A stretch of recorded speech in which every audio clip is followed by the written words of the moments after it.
Eh bien, bonjour à toutes et à tous, c'est Météo37, j'espère que vous allez bien. En tout cas, moi ça va super et aujourd'hui on se retrouve pour cette nouvelle vidéo, ce nouveau point météo où nous allons parler de la situation à venir sur notre pays pour ces prochains jours, donc pour cette fin de semaine et pour la semaine prochaine avec une tendance à la hausse des températures et du retour d'un temps plus estival sur notre pays, tout cela sous une certaine instabilité. Alors on va parler de tout ça dans ce point météo. Ce qu'il faut savoir, c'est que les températures ces prochains jours vont jouer au yo-yo. On va avoir des montées et des baisses de température entre cette fin de semaine et la semaine prochaine. Donc, déjà, vous le savez, ce début de semaine, il est quand même assez frais sur notre pays.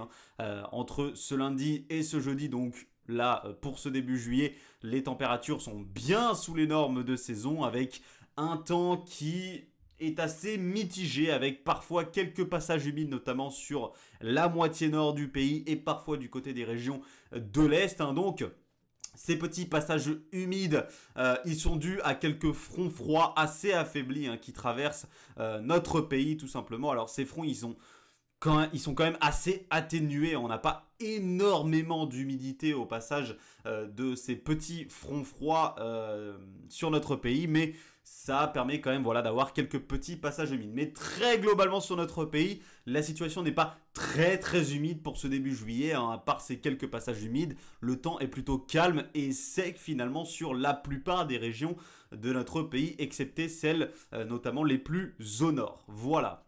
Donc, comme je vous l'ai dit, ça va jouer au yo-yo au niveau des températures. Pourquoi? Parce qu'à partir déjà de ce vendredi 5 juillet, on va avoir une petite hausse de température. Vous allez le voir au niveau de la synoptique, je vais vous montrer ça. On a une petite onde très faible ici qui va tout simplement glisser au large de la péninsule ibérique. C'est un petit alvéole très affaibli qui va glisser et qui va permettre ici l'élévation vous le voyez, d'une masse d'air subtropicale du côté de l'Europe de l'Ouest. Alors c'est une petite élévation très furtive, mais qui va permettre à une masse d'air plus chaude de remonter depuis la péninsule ibérique et l'Europe du Sud vers notre pays et notamment influencer donc la moitié sud de notre pays. Donc ce vendredi, qu'est-ce qui va se passer? Les températures vont monter dans la moitié sud avec des températures très souvent comprises entre 25 et 30 degrés dans les régions de la moitié sud.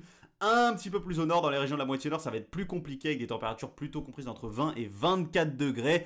Plus vous irez vers le nord, plus les températures seront fraîches malheureusement et plus vous resterez sous les normes de saison. Cette remontée de température de ce vendredi, elle va surtout concerner les régions de la moitié sud. En allant un petit peu plus vers les régions de la moitié nord, la masse d'air aura un peu plus de mal à monter puisque l'onde n'est pas très forte du côté du large de la péninsule ibérique ici. Et en plus de ça, on a les basses pressions qui font pression du côté, sans mauvais jeu de mots, on a les basses pressions qui font pression du côté de l'Europe du Nord et qui empêchent ces masses d'air plus chaudes de remonter, notamment donc du côté des régions les plus au nord. Voilà.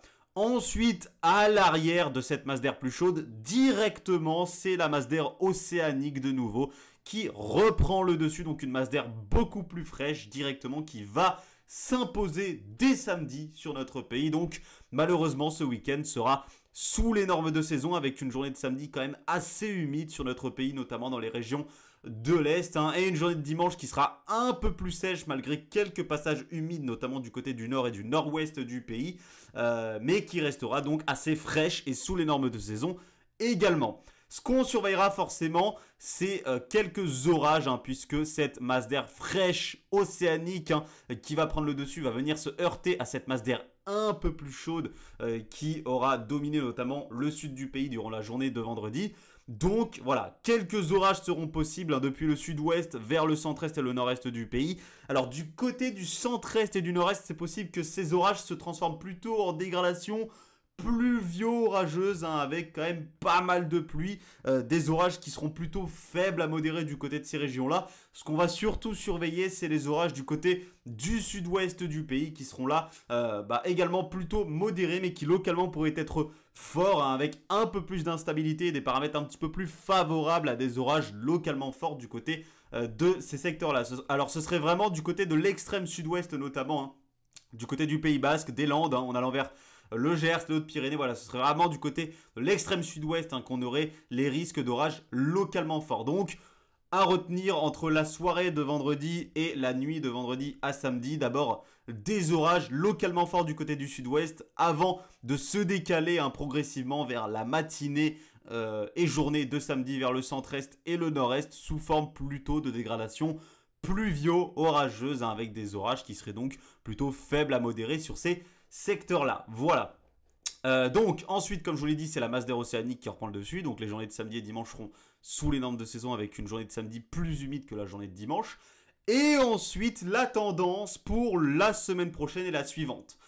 Le flux se redresserait progressivement au sud-ouest en allant vers la fin de journée de dimanche et la journée de lundi. Donc à partir notamment du début de semaine prochaine, on devrait observer une nouvelle hausse des températures avec une masse d'air plus chaude de nouveau qui remonterait et qui influencerait plutôt notamment les régions du sud et de l'est du pays. Alors ça n'empêchera pas une remontée des températures du côté des régions notamment ici centrales en allant vers l'Île-de-France, la région centre, etc. Ça n'empêchera pas une remontée de température sur ce secteur-là, mais la remontée de température sera moins excessive que ce qu'on devrait avoir du côté des régions du sud et de l'est. Alors la synoptique, elle est assez fragile, ça dépend des modèles. Il y a des modèles qui voient les basses pressions ici du côté de l'Atlantique appuyer un petit peu trop ici sur les hautes pressions subtropicales et donc malheureusement empêcher une remontée un petit peu trop excessive des températures.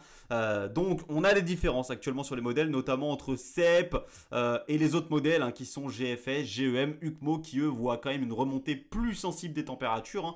CEP lui c'est vraiment le moins optimiste sur une remontée des températures avec des basses pressions qui reviendraient extrêmement vite sur notre pays et qui empêcheraient donc ces remontées de température.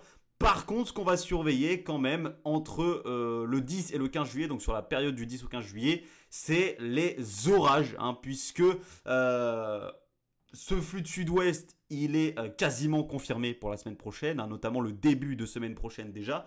Donc, il y aura quand même une remontée de température et l'installation de ce flux de sud-ouest, ça, il n'y a pas de souci. Et ce qui est à peu près confirmé sur les modèles, en tout cas, ce que les modèles voient actuellement, c'est l'arrivée ici, tout simplement, de cette dépression vers notre pays.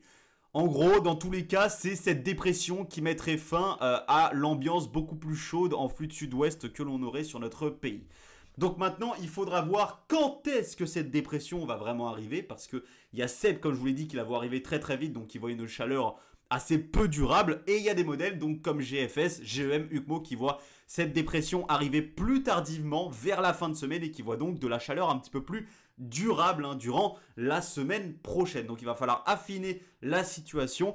Et ce qu'il va falloir surveiller, donc, c'est la situation orageuse, notamment en fin donc, de semaine prochaine, à l'arrivée tout simplement de la dépression, puisqu'on aurait un conflit de masse d'air très important entre cet air quand même très chaud, qui remonterait ici carrément depuis l'Afrique du Nord, et donc cet air beaucoup plus frais venu de l'Atlantique qui donnerait des possibilités de nouveau d'orages violent, on va dire fort à violent sur notre pays. Donc on va réellement surveiller la situation. La séquence orageuse là, enfin les petits orages à venir là pour la fin de semaine, on va pas vraiment y prêter attention. Ce qu'on prête attention surtout, c'est les orages entre le 10 et le 15 juillet et notamment les orages à venir certainement près du week-end du 14 juillet, tout simplement. Donc, on va surveiller la situation pour la semaine prochaine. C'est cette semaine-là qui s'annonce comme étant la plus intéressante, sous flux de sud-ouest potentiellement instable, voire très instable en allant vers la fin de semaine. Donc, je vous tiens au courant, évidemment, dans de nouveaux points météo sur la situation à venir la semaine prochaine. Donc, je vous en referai certainement un durant le week-end. Merci à tous d'avoir suivi ce point météo. On se retrouve ce week-end pour un nouveau point et parler de la situation de la semaine prochaine qui s'annonce très intéressant, beaucoup plus chaude et instable sur notre pays. C'était Météo 37. Bye tout le monde.